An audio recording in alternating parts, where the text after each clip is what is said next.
So this next article I loved because it really does a good breakdown on the current trends of this year and going into next year. Yeah. You know, and I talked about digital. I talked about mobile gaming. Yes, indeed. And that is exactly what exploded this year was mobile gaming.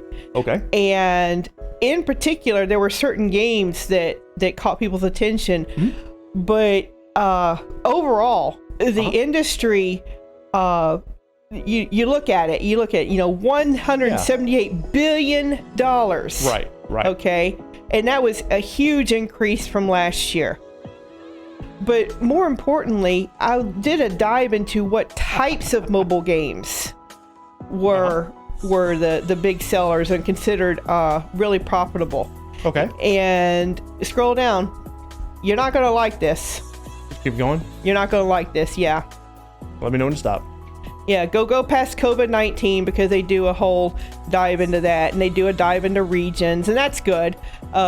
We talked about that in a previous article. Yeah. You know, the Asia Pacific region, of course, is exploding. Okay, the DLC market. Let's stop here. Son of a bitch. DLC. That is the biggest growth trend of 2021 and is expected to grow for the next 3 to 5 years. I hate it. And let's get even more specific, guys. We're going to get Pacific? Yes, we are. Oh, God, help us. Free to play. Oh, gosh, we're going there. Free to play Damn it. is the most lucrative and growing segment in gaming. Why do I literally feel gross every time I hear that word? You should. I was upset to see that, not surprised, but very unhappy to see that microtransactions are the way these companies are going. It's very lucrative, and they're going to continue doing that shit. Right. Because, boy, does it make them money.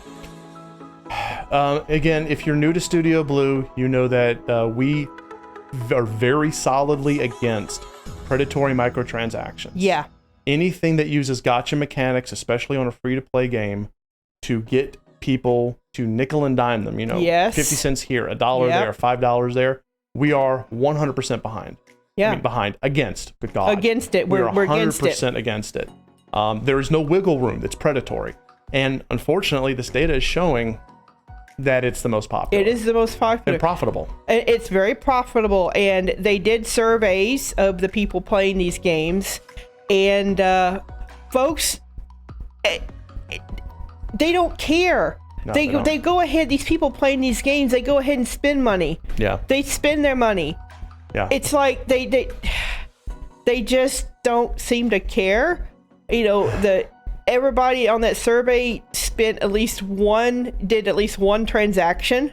Right. In order to keep playing the game, and they were okay with it. In fact, and I was like, who the hell are these people? Well, I remember once many years ago, the one game that I ever played that was free to play that had microtransactions was a game called Pocket Knights. And I mean, it was just like, a little summoner based game. You summon your little pocket knights and they go fight each other, or do a tower where you just basically go one battle after another and get experience and PvP and all this other shit. And I spent maybe $5 total on the whole thing. Just once. Just to see what it was like. But there were people who were dropping hundreds and hundreds of dollars, and on chat they were saying, well, I got a lot of disposable income, so I might as well. And I'm thinking, do they really? But do they really? You don't know. You don't know. It could be just empty bragging, or it could be real. I don't know. Well, because we talk about when you become addicted, when we talked about addiction in one of our previous forums, once a person becomes addicted to that dopamine release, they can justify anything, including spending thousands of dollars just to get that next rush. It's very dark. Yeah, it is very dark. These are some dark incentives. Exactly, human. And, BG has a good point. How many of them have student loans to pay back? And they can't do it because, their money went to this game. It is an interesting study. I would love to have that studied. Let me tell you, the game companies don't want you to study that. No, they don't. No, they will not be behind that at all. Look at this chart down there. Global digital games revenue. Mm-hmm. Well, I mean, but look at it this way, though. this is something that the industry probably wouldn't mind the average player seeing, because then they would feel like, well, if everyone else in the world is spending money on free-to-play and mobile games, I should be able to as well. Because fear of missing out. Right. It's the fear of missing out. Right. So, unfortunately, and this is the kind of the dark side, this absolutely fantastic growth of a global market that has connected us together, that has made us really a global village, the global community. The beginnings of the air quotes metaverse, all of that is also being exploited at the same time by the very things that make this industry toxic and poisonous. Yeah.